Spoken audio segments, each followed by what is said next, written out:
grave. I can't get no amen. I wish I could find a real church right there. So Jesus came and lived a life in poverty so that his death was symbolic to you, that you don't have to accept being poor. I can't get no. And some of us are so afraid of being rich that we will accept living in the project. Oh, I better come on. Okay. Jesus became poor so that you by his poverty might become rich. Let me tell you about something. The World Bank gives a definition to poverty. In a 2018 census, they said that, watch this, poverty goes beyond the amount of money a person or a family earns. To expand to this definition, listen, poverty is hunger. I stopped right there and I shouted. Because he that hungers and thirsts after righteousness shall be satisfied. So when I discovered this, I discovered that I was still on the right track. Because the problem and the reason why many of us are living in poverty is because we ain't hungry enough. Poverty is a hunger issue. That means that if you don't hunger for the righteousness of God, then you can't get God's stuff. Okay. Poverty is being sick, but you can't see a doctor. Poverty is not having access to school and not knowing how to read. Poverty is not having a job. But poverty is fear of your future because of your present. Poverty is the fear of living one day at a time because you don't know your next day from today. Okay. Then they said poverty is powerlessness. It is a lack of representation and freedom in a culture you don't live in. Okay. So then I asked the Lord, I said, what does that mean? That means that the reason why the rich become richer is because they develop a culture for their children that they know how to leave an inheritance. Oh, I can't get no amen. And so what they do is they leave their children money. Watch this. Watch this. Have your mama or your daddy left you $1 million? No, but rich people leave their children millions of dollars. I can't get that. Okay. So what happens is, us in a poverty mindset, we leave our children with bills. We say when they're 18, they got to get out and fend for themselves. I can't get no amens right there. But you don't think what I'm preaching is in the Bible. Come here, Abraham. The blessing of Abraham was land. Many of you are still fussing about slave reparations, but Jesus came and died so you can be rich and you ain't got no land and you ain't got no money. Oh, I can't get no amens right there. Okay, let me prove it to you in the Bible. When Abraham left a blessing to his children, he blessed his children, watch this, and his children left the house wealthy. Y'all in the kingdom, right? Somebody kingdom mindset. Then the Bible says his son Isaac blessed his child. And so the blessings continue to carry down because the parents left an inheritance for the child. Now watch this. The inheritance was not for when the child got older.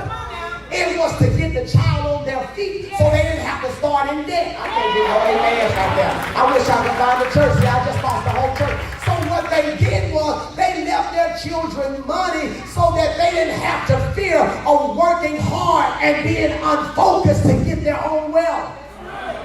You do know when I have to struggle, I lose focus. I can't get no church. Okay, so what am I saying?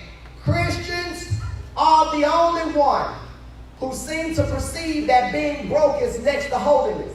Come on now. This is God talking. Y'all better catch this.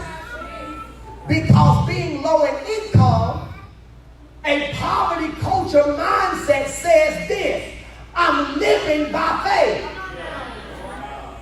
Oh, I come to destroy some stuff today. So we will tell our families because we are poor that, baby, I'm just living by faith. I'm taking it one day at a time. When really that's teaching us to grow up and think that it's okay to live one day at a time. I can't get no amens right there. You do know that Christ never never meant for us to live poor. Let me prove it to you again. Come and let me get out of the Old Testament because some of you didn't receive that. So let me go over to the New. There was a parable that Jesus told of a man that had 2 sons. And the Bible says, and we always want to talk about the negative side, that the one son says, give me my inheritance that I might do what I want to do with it. And then we talk about the son because he blows his money. But let's look at the positive side of the story. At least the parents had an inheritance already saved to give the son when he asked for it. I think they know amen right there. But many of us, all we leave our children is Sally Mae. I can't. See, I'm about to lose the whole church right there. I can't get no amens right there. So without saying it, we get comfortable because we have faith that God will provide instead of God giving you the ability to make wealth for yourself. Oh, y'all, I better go home. Some people think you arrive when you get a house and you ain't no longer living in the projects. And you no longer living in Section 8. The only difference between don't check out on me because this is your situation. Don't check out. Don't not listen because the Lord got to deliver. Because you got to understand, if the church is filled with a whole bunch of Section 8 and poverty folk, then the kingdom can't move to where it needs to go. I think because then the church will be broke because the people in the church broke. I think amen. So the only difference between Section 8 and I ain't talking about nobody because I realized that I ain't as rich as I thought I was. Okay. So the only difference between Section 8, the projects, and buying a house with a mortgage is the amount of the rent. See, I just see. You see that's how God talks to me. See, he might not talk to none of y'all like. He said the only difference between Westgate and a townhouse and the house that I live in is the amount we pay monthly. You might pay $2, they might pay $600, and I might pay $1,000. But the truth be told is, none of us own what we have. We all got a lender. I wish I could find a church right there. And if you win all of your life, then technically you are still homeless. I wish I could find. I'm trying to where the church at. Don't check out. Because if your mama dies renting, then they were homeless all their life. And if you die renting, you are homeless all your life. Where the church at? You don't own anything until you pay it off. And if you borrow to pay it off, you still don't own it. I better, Steve. I can't get no ideas right there. If you got a credit card to pay for it, you still don't own it. Come here, help somebody. Come on, Holy Ghost, help me. Don't y'all run away. Don't sit down on me. Don't look mean. Because the Lord is trying to get to us a well where we can go in the store and pay cash for it. I think you know.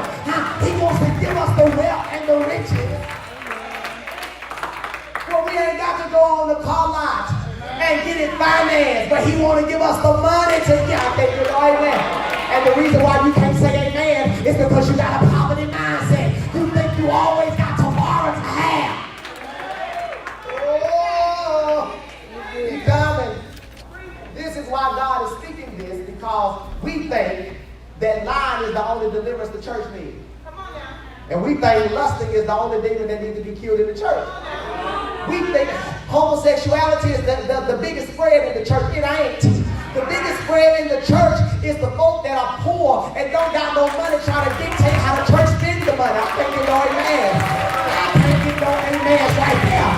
All you give is $2 and then you want to tell the pastor who he can.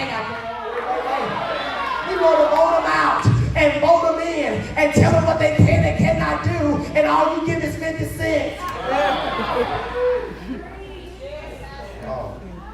The deliverance that the church needs is not lying, but it's poverty. Know this. Do you want to be poor? No. Do you want to be poor? No. I say, I ain't taking no amen. See, the Lord, He's going to give somebody a blessing today. Because what's going to happen is, God is about to start blessing people who are mature enough to handle wealth. But what he's going to do, y'all better catch this. He prophesied this to me and told me. He said, I'm about to clear your debt. I'm going to bring you to zero. But when I do that, it's up to you to make your own I can't get no amens right there. So for somebody in here about 50 years ago, God said, I'm going to bring your deadline to a zero, and then it's going to be on you how much you make coming from there. Where's the church at now? I wish I could have 5 people that are shout right there. God, I thank you. Saturday is about to go. God, I thank you. United Way is about to go. God, I thank you. Regis Bank Loan is about to go. I will take my zero and I'll make my wealth from there. Amen. See that? See, many of you, we pray for riches. I don't want no riches. Just bring my accounts to zero. I can do it. I can handle it from there. I can focus long enough to take it from there. I don't need a lot of money. I just need a zero balance. What about 10 people that shout over zero balance? I don't want no, say, I don't want no $1 million. I just want a zero balance. I want to see, Salome, I owe $200,000. I need a zero balance. On my house, I owe $199. I need a zero balance. On my car, I owe $40,000. I need a zero balance. Because if I get a zero balance, I can focus in the kingdom. The real reason why the church can't do ministry is because they working too hard and they can't focus. I come to bring deliverance to the church. See, because if we were in a better place financially, we can focus long enough on ministry and not have to worry about it.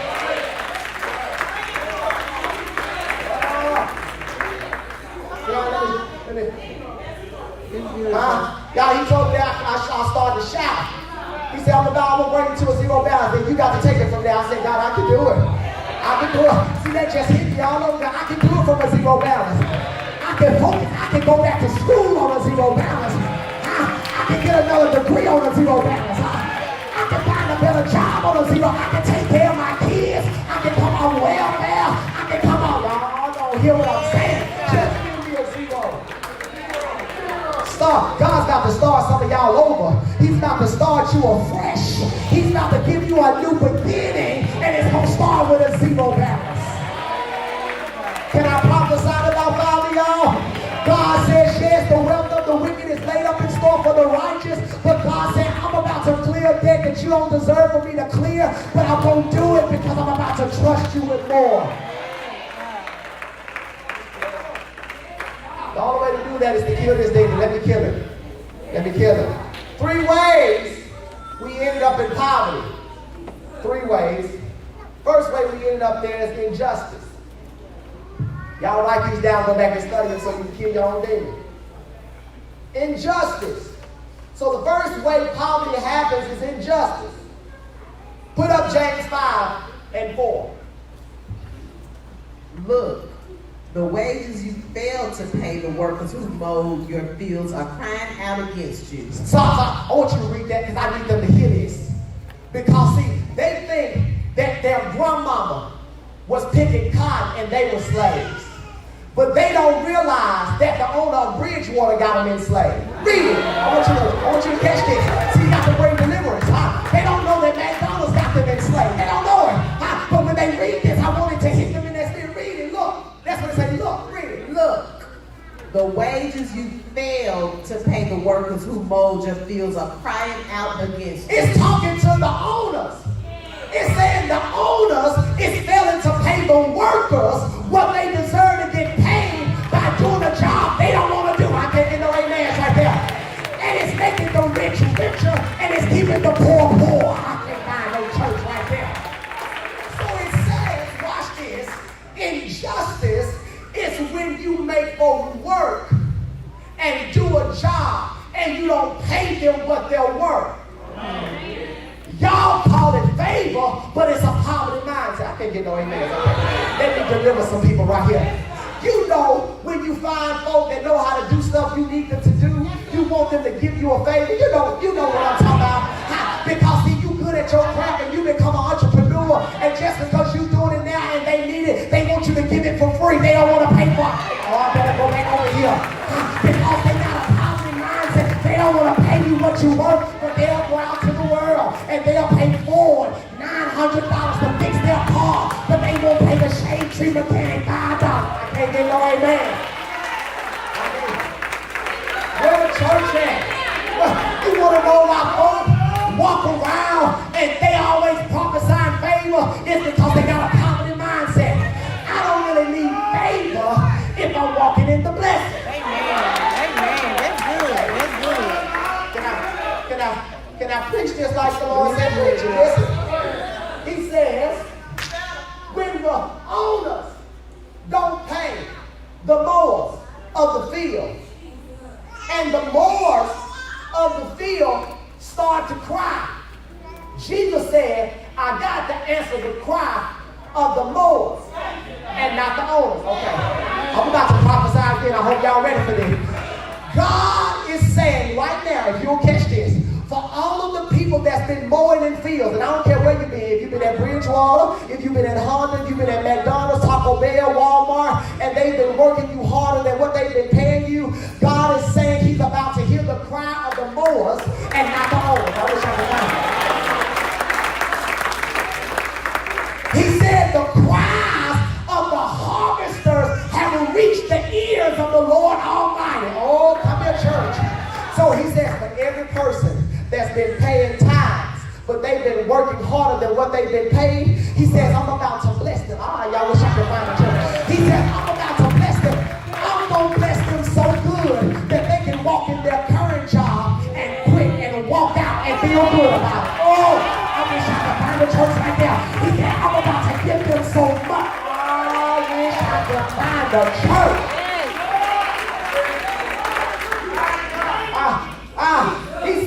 He said, I'm about to give the people of God a choice of whether or not they work. Y'all ain't shouting. Y'all might want to go back to your cousin church. I don't want to live in poverty. I want to wake up in the morning and say, what do I feel like going to work or do I not? I'm supposed to clock in at 7:30, but I don't feel like going to 9. You want to know why? Because God will take me from a borrower to a lender. I can't get no amens right there. Because if you still have a poverty mindset and you get your own, you do what they do. So you'll become rich and you'll enslave your workers. So God then has to deliver you so you'll treat the ones under you like they deserve to be treated. Let me slow down. I want you to see this.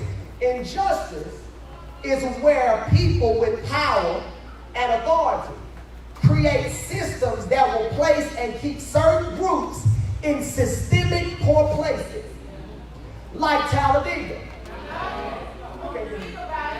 Because I asked, I said, how are you going to change this city? He said, I got to tell you what's going on. He said, it's a systemic place that keeps the poor and the rich richer. He said, you want to know why they keep business away from here? It's because they don't want us to get any better. And the only businesses around here are theirs. So you keep spending money on their businesses and they keep getting them out. People know, amen.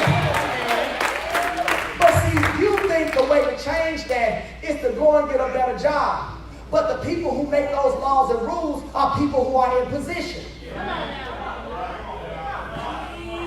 So if you want to change how, watch this, we live in the city of Talladega, don't work hard, work smart.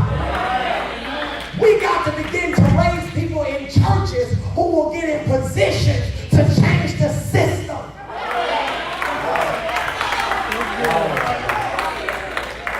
Okay, let me talk to you.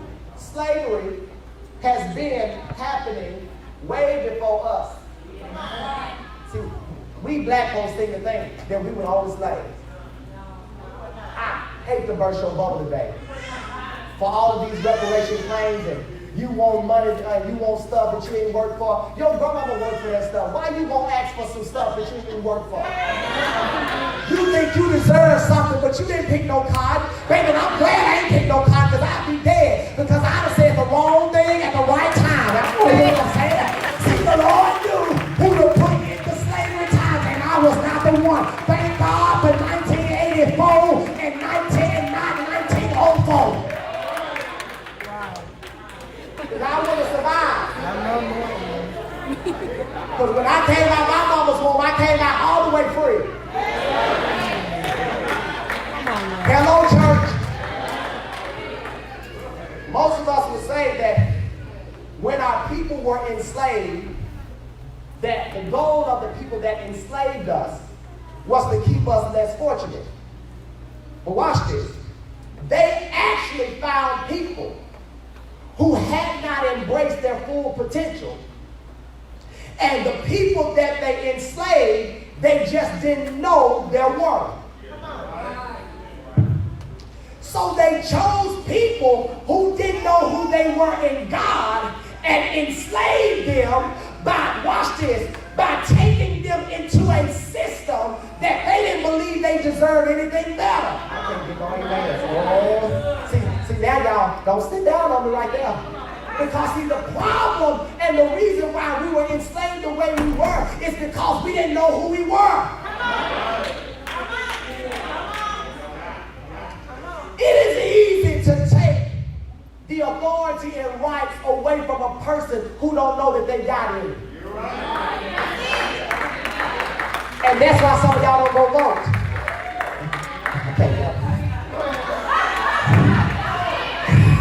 See, he had to deliver me because I was one. I don't listen to politics. I don't get into who running for what. But the Lord said, you're wrong for that.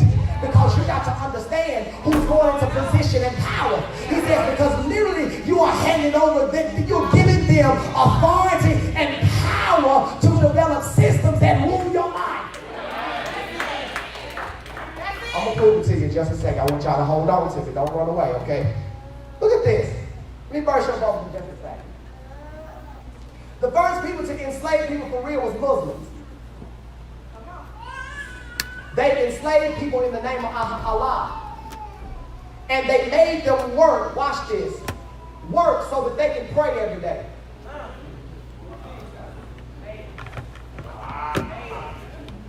They wanted to hold fast to what they called their ministry, so they enslaved people to do the job that they should have been doing. So what they did was, they wanted to focus so much on their religion that they would enslave people to do jobs that would take their focus off what they wanted to be focused to. Now watch this. The problem in Christendom is, we would rather give our focus to the world than to God. When if we allow God to focus us in the areas he wants to focus us, then we'll walk into favor on accident. That's this. So the Muslims enslaved Indians. I found out. But then I kept digging and found out they really weren't the first ones. Then I found out Vikings was before them. I'm going somewhere, just stay with me. The Vikings enslaved, because see, y'all thought black folks is way later. Way later. So while y'all mad at the white folks was actually enslaved by the Vikings. So they just did to us what somebody did to them. I can't get no amen. Don't check out on me, don't check out. Okay, so then the Vikings enslaved the British and the European people, which were the white folks, and then they started enslaving the Christians. They started enslaving Christians because they were afraid that Christians preached the gospel that freed people in the mind. And if they preached the true gospel, then no one would settle for slavery. So then they converted over and they, watch this, they migrated to the Asian countries where the Chinese began to enslave people. So Chinese people began to enslave their own people. Then that wasn't good enough. So then they took Korea, Turkey, Persia, and Indonesia. And then after that, they weren't enough. So they took Europeans and Jewish people. Christians. So what am I saying? I'm saying that slavery didn't start in a worldly world. It started in biblical context. Okay. Where did I see the first form of slavery? Well, back with the children of Israel. When Pharaoh had them. And by accident, a man's mama by the name of Moses, his mama, slipped up and put him on the river and let him go. He ended up in the palace. Then God gave him an assignment to free his own people. And y'all follow me? Do you know what slavery really is? Taking people, making them work for less than what the job is doing, and watch this, making them believe that they are working for an honest day's pay. And then when they got an opportunity for freedom, they complain and say, you should have just left us in Egypt. Okay. Listen to this. I need for us to get it through our heads. We are not old for something we work for.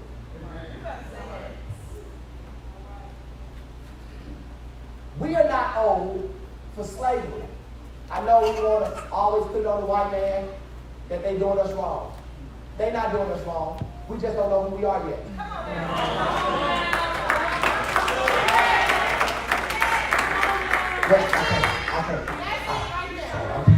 Okay, I'm looking for them. Because every person that wants to provide an excuse for the reason why things are happening to our culture and race the way they are people with a poverty mindset.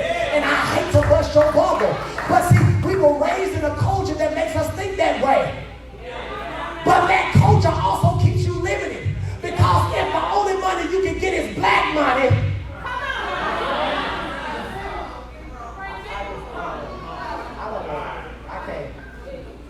and we ain't got none, and you depending on black people supporting black people. You do know that uses are the worst people when supporting uses.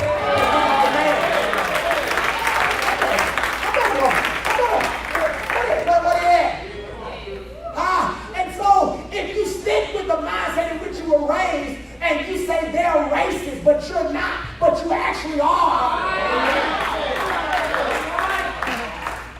You are limiting yourself in resources because black folk ain't the only one with resources. Hispanics got them. White folks got them. Asians got them. Koreans got them. You know, amen.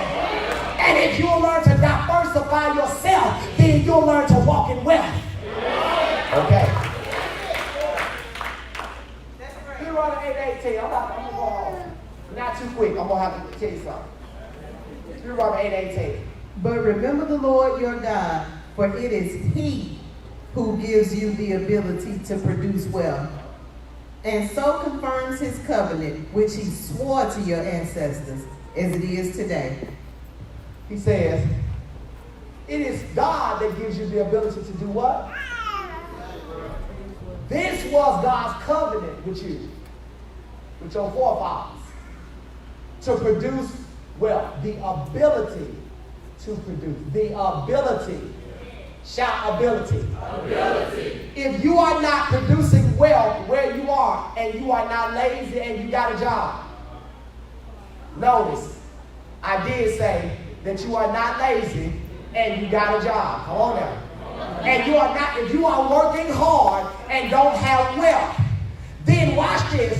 The problem with the reason why you ain't got wealth is not your work ethic. The problem is your location of work. That's good. I'm going to come back to that. Number two, the second reason why we live in poverty. First one was injustice. Second one is ignorance. Ignorance. Ignorance is the lack of knowledge. My people perish for the lack. Now watch this, okay? So when you look at knowledge, you automatically equate that to the educational system, right? So when you look at many of our classrooms, many of the children who have a low regard and respect for the value of education, those are the same children that come from families that live in poverty. And this means that a person who is ignorant lacks diligence. Watch this. What is diligence? Diligence is the ability to be persistent in effort and work. So when your child goes to school and don't work hard, and that means that they are not diligent. If they are not diligent, they are ignorant. They are ignorant about how education can put them in a wealthier place. Okay. So I said, what is the opposite of diligence? Guess what that is? Remember, diligence is persistent work ethic. The opposite of diligence is lazy. Lazy is unwilling to work. and use energy. They just want to loaf on your couch. They just want to borrow your money. Provide you all excuses why they ain't got none. And you keep giving to them. Unwilling to work. I put in 19 applications, ain't nobody called me back. The devil is a lie. You ain't put in 19.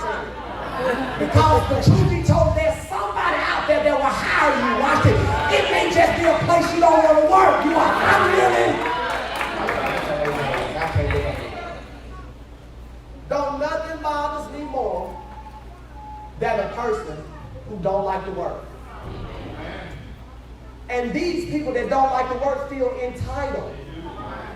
Can I prove it to y'all? They feel entitled because they try to make you feel bad when you don't do something for them. I can't do that. I wish I could find a church.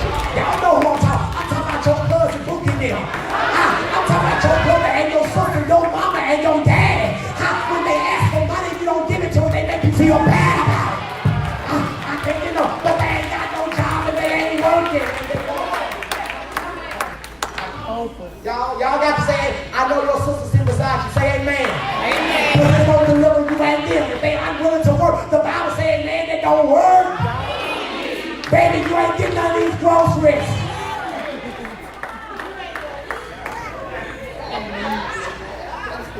Y'all afraid to say it. Can I tell you like the Bible told you? The Bible say the ant works tirelessly in the summer, preparing for the next season, while the black folk at the beach spending all their money. I can't get no amens.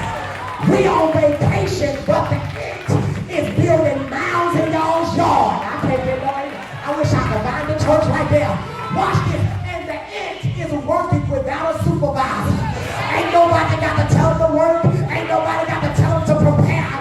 I can't stand a person that you got to look over and make them work. Amen. I can't get no amens right there. That's a person that don't want well. But an ant works without a supervisor. Watch this. Not only does he work without a supervisor, he sees a job that needs to be done and don't ask about it. He just get it done. I wish I could find about 5 people say, that's me right there. If I see that it needs to be done, I ain't gonna ask nobody, I'm just going. The ant ain't got no supervisor, which means that all the ants got great work ethic.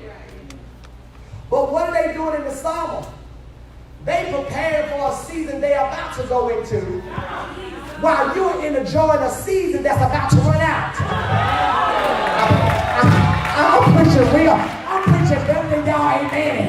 So while you been on 16 vacations in the summer and you excited about it, you gonna go in the fall broke. I can't get, ain't no baby, ain't got no school supplies, ain't got no book bag, and ain't got no school uniform. I can't get no amen right there. I know you mad, but that's okay. Let's kill the demon. Let's kill it. We got to kill it. We got to kill it. Look at your neighbor and say, we got to kill this demon. Because see, you want folks to think you got something by posting pictures of everywhere you've been. Then the Lord has to humble you by making you ask for money after they know you just came back from vacation. Oh, don't worry. Take the shoes off. That ain't your shoes hurting your feet. That's the gospel.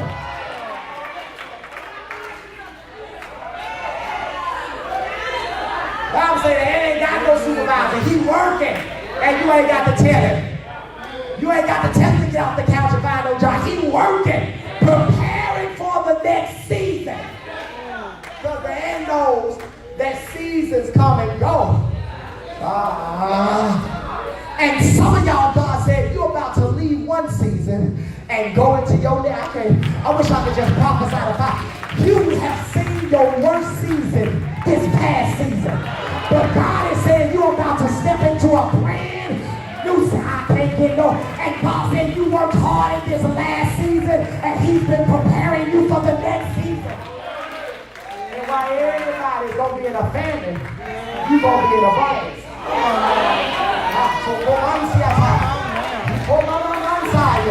He says, tell the people, watch this. He says, tell them to get ready to enjoy a season they ain't got to work in. And that's what the ant does. he works while everybody's on vacation, and then he relaxes while everybody's working. I can't get no amen. Some of us are about to relax while others work. I'm going to prove y'all, can I prove this to y'all think this ain't no scripture? It is. I love the Bible, everything in there. 2 Thessalonians 3. I was sick all week. See, the Lord didn't want me to, I mean, the enemy didn't want me to preach this. He didn't want me to say this. Because, see, some of us are about to walk into some wealth. They gonna be mad and telling me the project's about to be empty. I can't get no amens. I can't get no amens right there. We about to step into some stuff that folk are gonna say, how they get there? They don't worry about that. I understand the word of God now, and he called me to live rich. He died on the cross so I ain't have to be poor. Look at this scripture, y'all. Look at it. Indeed, we hear that some of you are leading an undisciplined and inappropriate life.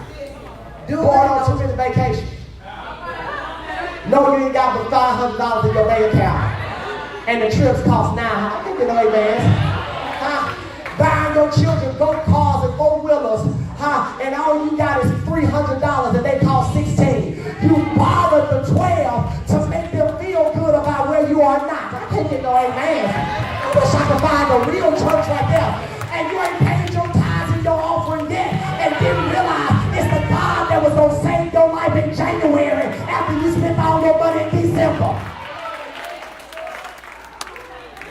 He said they are disciplined and they're inappropriate. This is what the word said. I ain't saying this, y'all. Don't get mad at them. Come back again. Pastor Weavers will be back next week. Today is the Holy Ghost. Read it. Doing no work at all, but acting like busybodies. Say, wait. He said they ain't doing no work, but they acting like busybodies. When I, watch this, I put it up there so you can see it. So I looked up busybody. It said, watch this, meddling in other people's business. The reason why you got members in your business is because you working, but they ain't. I can't get no amens right there. I wish I could find somebody. Because see, when you don't have a job and you're not working, you ain't got nothing but idle time. Oh, I'm going to work this scripture today.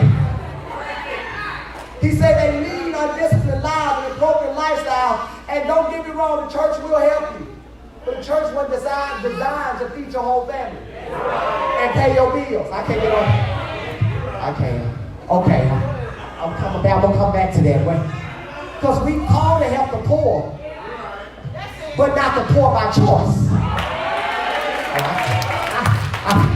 Read verse 12. There's a difference. Read it. Let's look at it. You got to give me verse 12. Put it up there. Now such people we command and exhort in the Lord Jesus Christ to settle down and work quietly and to earn their own food. Wait, he said, I want to teach you how to deal with folk that's in your business. He said, when you post your next status about them or you talk to them, you'll see them again, you tell them. He said, I got a word for you. Lift your hands. Lift your hands right now and receive this word. I need for you to settle. This is what you're going to tell the folk that's in your business. I need for you to settle down.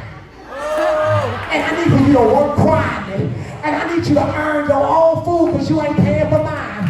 I buy my own groceries. I'm paying my own car note. I'm paying my own house note. And that means that you ain't got no business over at 157 Town Nigga Pre-Drive. I can't go. I wish I could find a church right there. You need to be worried about your own necessities. So watch this. He says, watch this. I found a scripture that said it like this.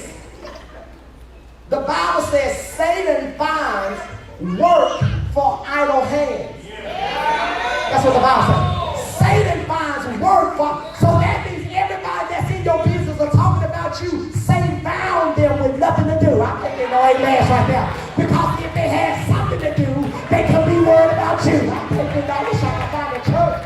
So Satan finds work for idle hands. But if they were busy grinding, then you don't have time to pay attention to somebody else. Okay. Oh, man. So he says, if you go on down to the next verse, I don't think I gave it to him. So when folks keep doing it, or they keep asking you for money, I ain't getting told me fine, so I agree. When they keep asking you for money and you get tired of it, the Word of God says this, I think in verse 14 of 2 Thessalonians. He says, leave them alone and stop enabling them to keep asking you for stuff they need to work for. I wish I could find a church like that. See, if you keep giving it to them, they're going to keep asking for it. But if you make them work for it, they'll learn to appreciate your money. Okay, third reason why we end up in palm done. Gotta go home. Third reason is inheritance. First one was injustice. The next one was ignorance. The last one is inheritance. Inheritance. Some of us are in power because we inherited. Come on now. This is going to be hard, but it's okay. Most of us was born in it. Some of us, we the third generation in the projects.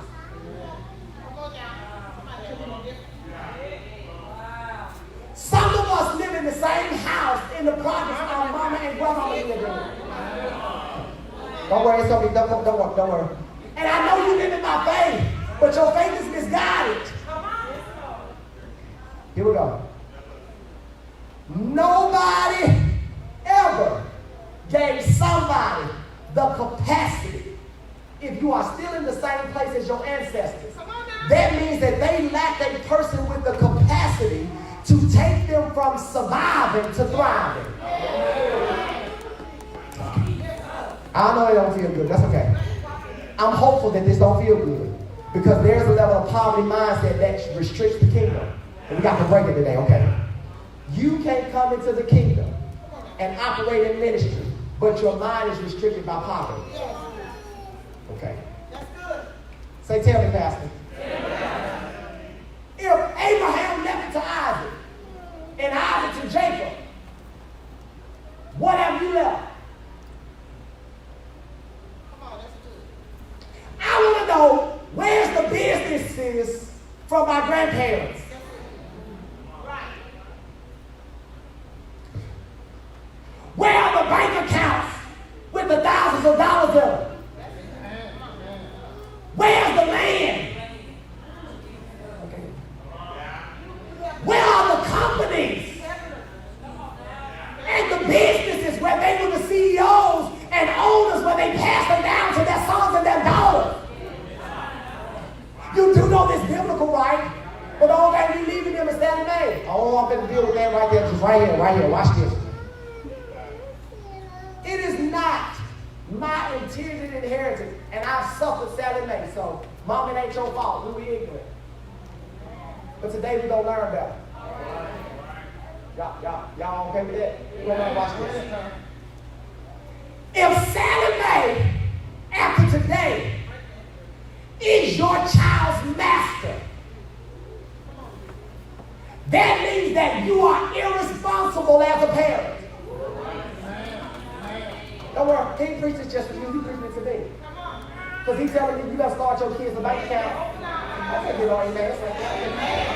See, y'all think I'm just preaching to y'all. He had to get me first. You ain't got no bank account. They got more money than that. Right now, your baby 9. In 9 years, she'll be out of high school. And then you going to leave her to Saturday? I can't get on. And then you want her to focus and make all A's when she got to work and go to school. I can't get no amens right there. Because see, that don't happen in our culture where the parent pays for school so the child can concentrate.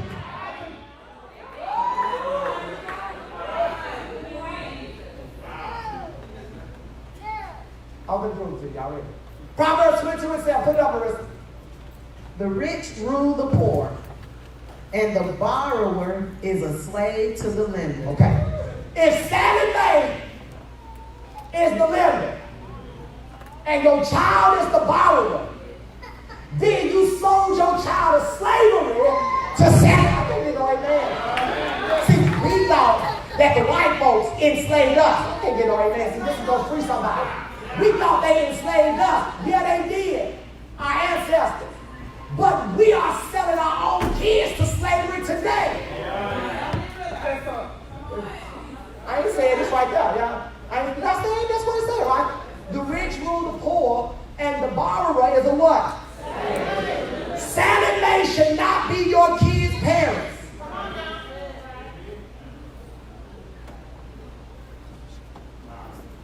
The problem with why Sallie Mae is, because see, I don't want my kids to have to get student loans. And then we'll say stuff like this, you gotta be smart enough so you get your own scholarship so you go to school. Devil is a lie. I'm still gonna have money for them, so if they do get a scholarship, then they can buy their own selves a car and they can get them a house or something, do something. Now watch this. God told me to tell the Word Center today. He says, prepare for a paradigm shift in your mindset from the mindset of poverty to the mindset of the wealthy. He said, I'm going to give you a wealthy mindset before the money showed up. He said, that way by the time the money show up, you'll handle it with wisdom. And you won't spend it. He says, because you know a person with a poverty mindset when they get a bonus on their job and you see it. I'm talking well with y'all. They get their income tax and you see it 2 days later. I can't get no amen. They get a lump sum of money and you can tell that they got it. They ain't told nobody what you see it because they got spinners and they bought a house and 6 months later it's on the list.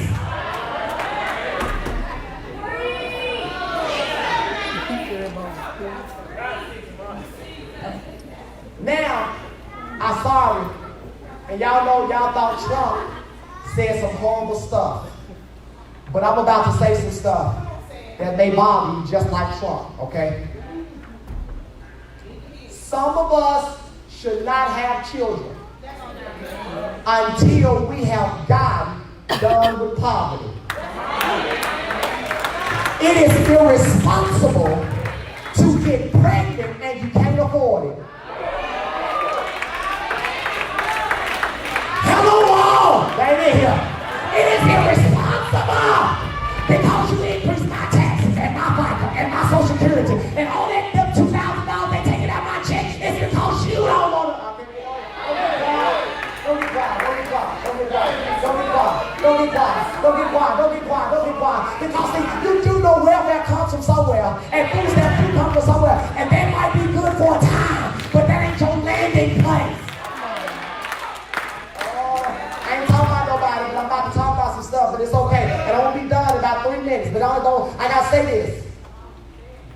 Instead of overtaxing homeowners, I think we should increase the taxes on condoms and birth control for the unmarried. You know, for years we've been trying to figure out how to make folks save themselves for marriage. I think if we raise the prices on them and birth control, you talk about sex prevention. I think folks ought to pay for the right to fornicate. You know, amen. Because if they don't pay for the right to fornicate, then us is who are doing right are paying for them to fornicate. I can't get no amen. Don't worry, I'm talking real crazy and look at me like you see Trump, but that's okay. I think maybe we might need to put a tax on sex. Stay with me for just a second, I'm gonna bless you. Watch this. There are some people who should have to pay to sleep around.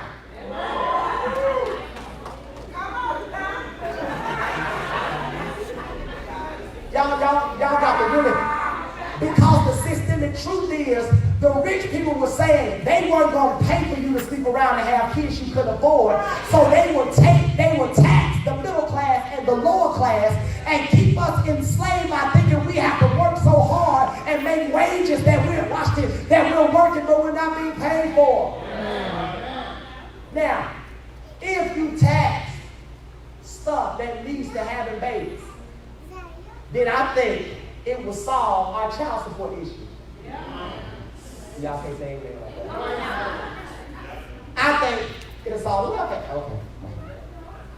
Why you say that? Because if a woman lays down with a man that ain't got no job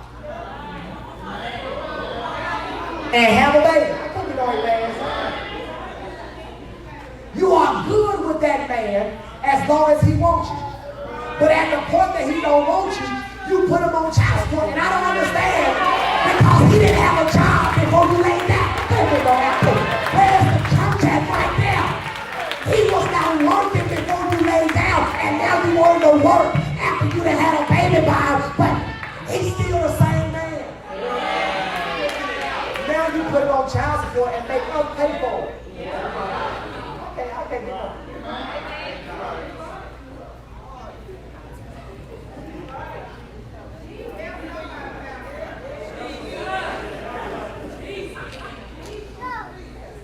Now, it'll solve single parent homes. You know, amen. We've been looking for a solution, right? And the Holy Ghost is talking, receive it. We asked the Lord, he's talking, now receive it. It might be hard to chew, but receive it. Okay, you know, amen, right there. Because see, you don't want to teach your child not to have sex before marriage. So you are enabling them by giving them birth control before they are married. And so you are literally telling them they can have sex, but they can't afford it. They real quiet, Lord. I thought you said I had a real church, but I guess I must talk. Okay, you know, amen.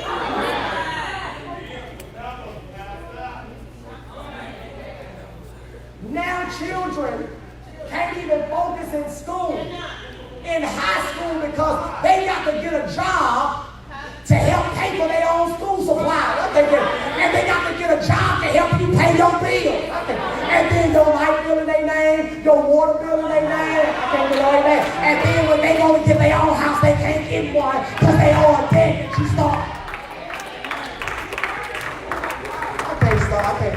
The church left me. They left. I'm done. They left me. They can't focus. You know, watch this. We want them to make straight A's, but then tell them they got to work. Let me ask you a question. Were you mature at 18, or did you still have a little thought in you? I can't get no amen right there. I can't get it. It gets real quiet, but you expect them to be mature and you ready to throw them out. But watch this. You wasn't even ready at 18, 19, 22, but you want to throw them out to the wolves. And now they're doing stuff that they shouldn't have to do, and they look bad doing it, all because we were not disciplined. And this is the real church. See, I could have told you Mary had a little lamb, but he didn't want to say that.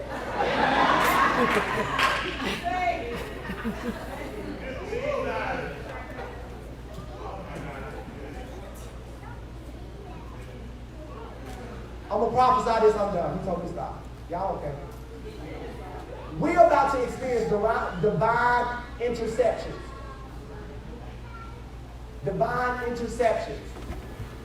What are divine interceptions? It was Moses' story. His mama put him on an island. An intercessor got him off the water. And he ended up, somebody missed that. His mama put him on the water. An intercessor picked him up. When the intercessor picked him up, he ended up in the palace. So God is saying, you're about to experience divine interception. It's some people who are spiritual that are about to pick you up in the spirit and put you in the place that God intended for you to be in. And you're not even going to know how you made it there. I can't even get no amens right there. Now that's a real word. So watch this. He ended up in the palace because the intercessor picked him up. And God told me to tell, I don't read it, so you'll know what he's saying.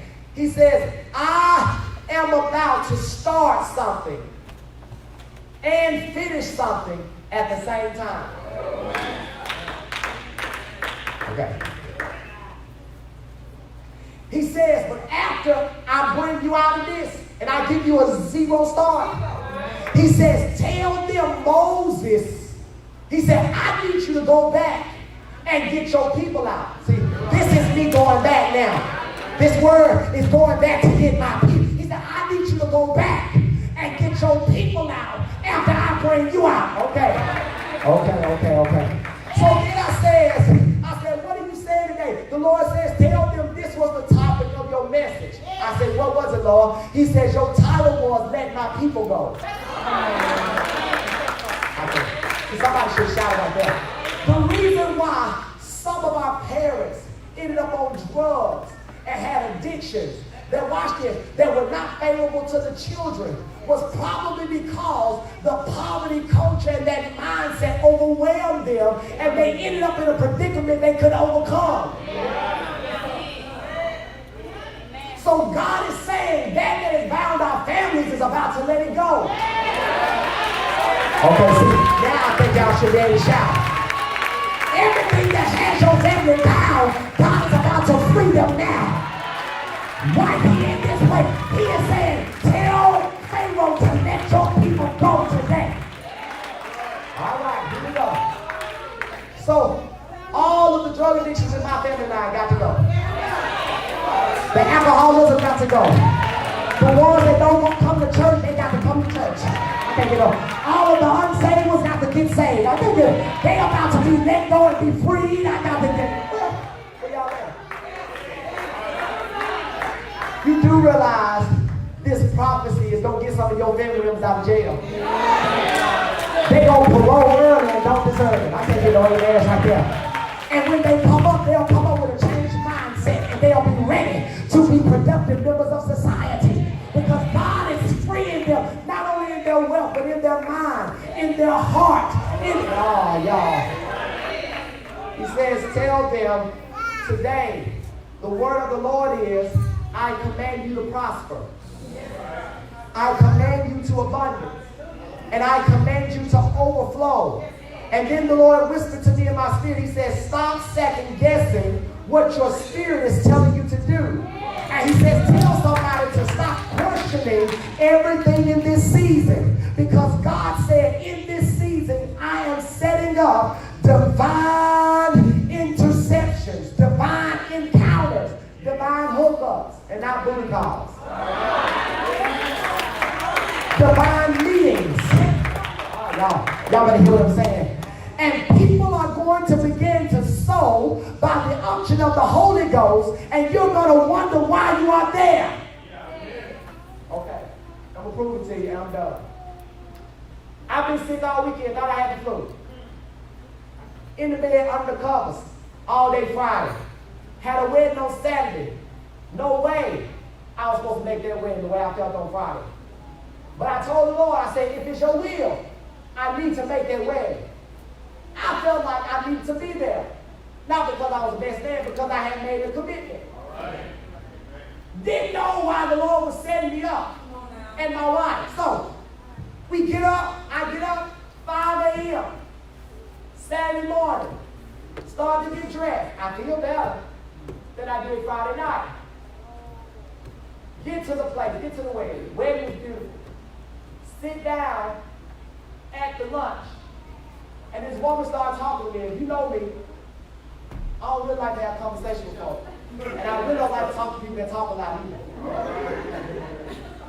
She was just talking and talking. And I think my facial expression was saying, I wish you just let me eat my food. Because I really ain't feeling too good. She kept talking. She started talking about how she was all over in Saudi Arabia. She was doing an underground ministry, and the Lord was having her put Bibles in cereal boxes, and they would come them up with dry cereal so it didn't mess up the pages, and God allowed her to minister. Then she looked and she said, that's what God is about to take y'all ministry. I said, well, so then y'all missed that. Then my spirit came on alert, and she said, such as I, so shall the Lord use you all. I said, okay, well maybe it's going somewhere. So everything I had said, I began to wipe out of my mind. And she kept talking. And then I went back and said, oh, okay, here she go again. Let her just stop talking. You know, she get on there, Lord, just let her go. But then I went back and I started reflecting, and I looked at when we made it to the venue and we got out of our cars, we didn't know where we were going. She jumped out of her car and she said, are you going to the Howard wedding? I said, yes, we are. She said, we're going to follow you. Then my wife said, okay.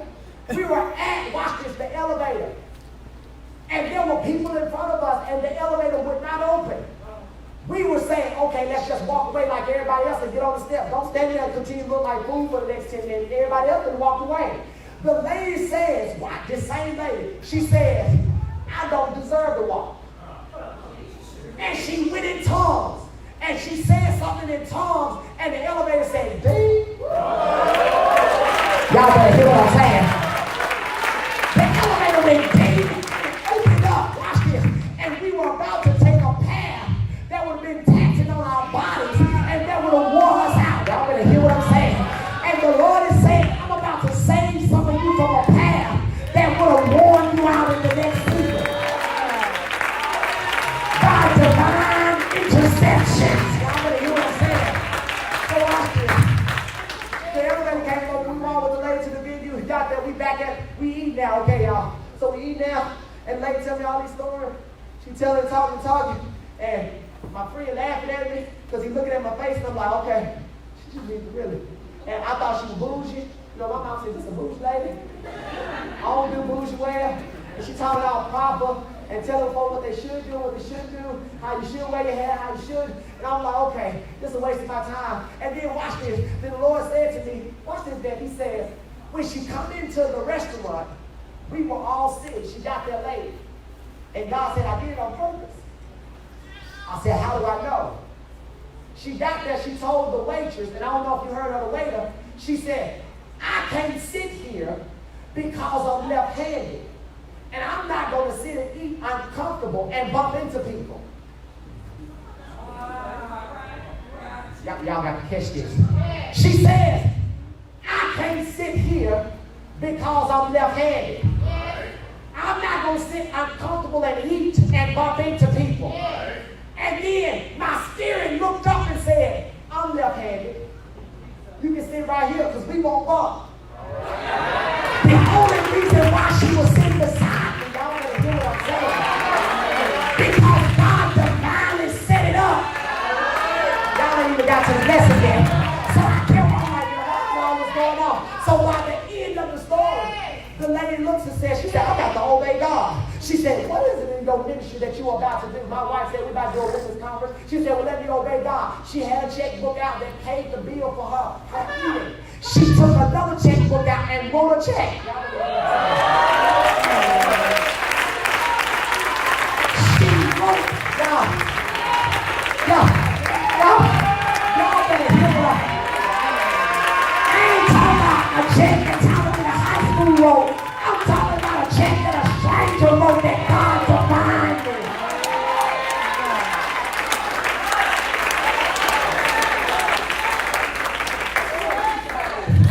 So you can tell me, you made her left-handed. You made us come in at the same time. You made her left-handed. You made the only seat she could sit in right beside me. All because you were setting us up, and here I am complaining. And some of you have talked yourself out of a seed that you didn't know somebody was going to sow, all because you complained about them. Y'all better hear what I'm saying. She wrote a check, and watch this. She put it on the table because she didn't want nobody to know what she know. That's how you know she a woman of God. She put it on up on the table. She grabbed our hand, not mine. She was a woman. She grabbed my hand. She grabbed our hands and put our hands with her hands, and she said, pray for this. Because the Lord is saying this is a sign that he's about to multiply. I'm trying to tell y'all why y'all here. Why you hear that? She said, and so we prayed, and I prayed. Then when I got done, she started praying. And she said, everything that they need, Lord, they're going to have. All the finances they need, they're going to have. Everything. She said, every resource I commanded to come forth in the name of Jesus. She said, they won't lack for anything. They won't need anything. And I said, look at God. And I looked at them and said, look at God. Look at God. Look at God. Look at God. And God said, that is a sign to you that I am about to divinely set you up. With people that you least expect, that's going to sow, and you might have complained about it.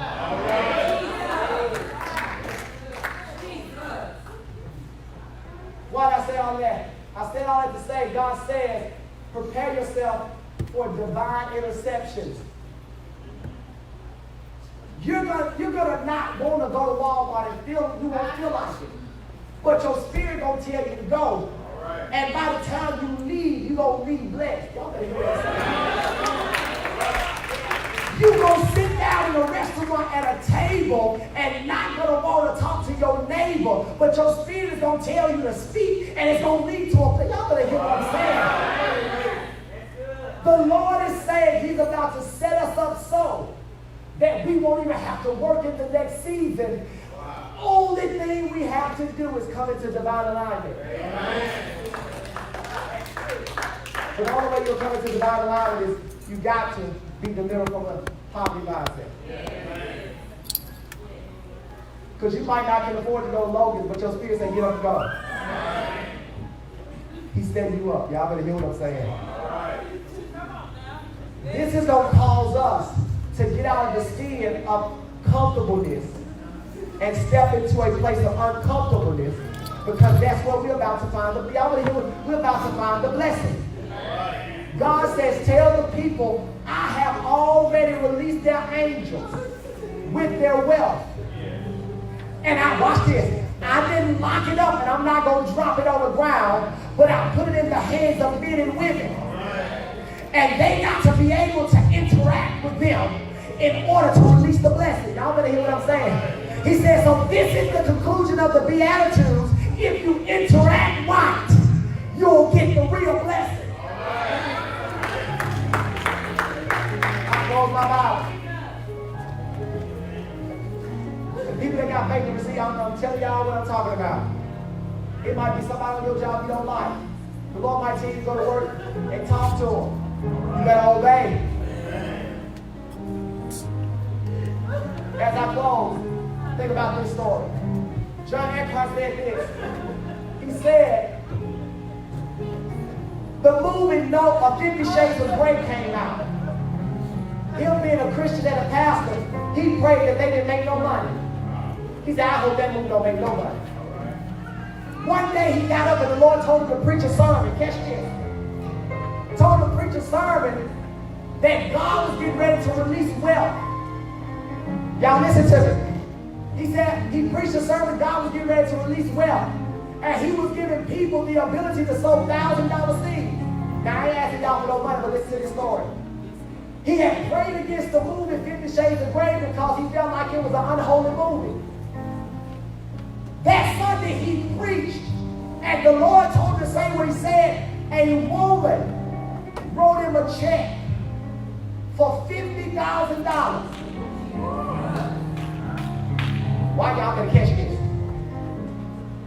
And she called him a few days later. He says, what happened? She said, I obeyed what the Spirit told me to do.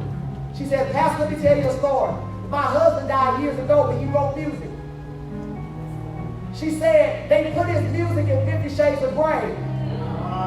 And I didn't know I was going to get this money, but they deposited $500,000 in my account for the music that my dead husband wrote. Y'all better hear what I'm saying. Now watch this.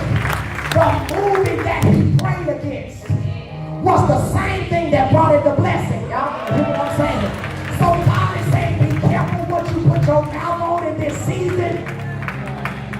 Because it could be the very same thing that could be bringing you your blessing. He said, now I wish that I had to stand, Lord, let me make as much money as possible. He said, I hope they make 50 shades of blue, 50 shades of purple, 50 shades of... Because sometimes we don't realize that our mouth will do more damage than it will good.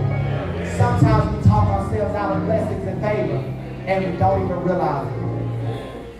That's why you got to be careful what you put this thing on. He gave you the ability to produce wealth. Produce it. Stop making excuses. I wasn't talking about the projects. I came from there. But I also realized I'm not as wealthy as I thought I was because I still got a lender. And God is trying to make me a lender and not a borrower. So this word delivered me because now I got to start working smarter and not harder. So that means all of us may be in the same place. It just looks different. But God is trying to take us to a place that looks the same. And that's the place of wealth. Lift your hands.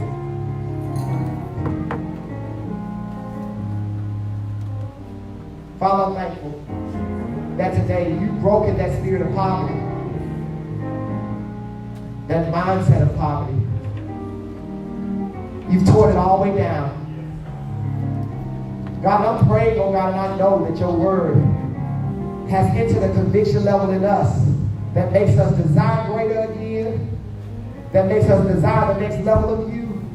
But most of all, oh God, it makes us reflect on us and see us for where we are and not live in denial so that you can take us to the place you would have us to be in. So today I receive divine interceptions. I receive them now, God, whatever they look like, whoever they are. I don't care if they are my enemy, they my co-worker, they my child, they my neighbor, I don't care who they are. I don't care if they're a drug addict, a drunker, a dope dealer, whoever they are, God. I'm going to open myself up to receive all that you got for me.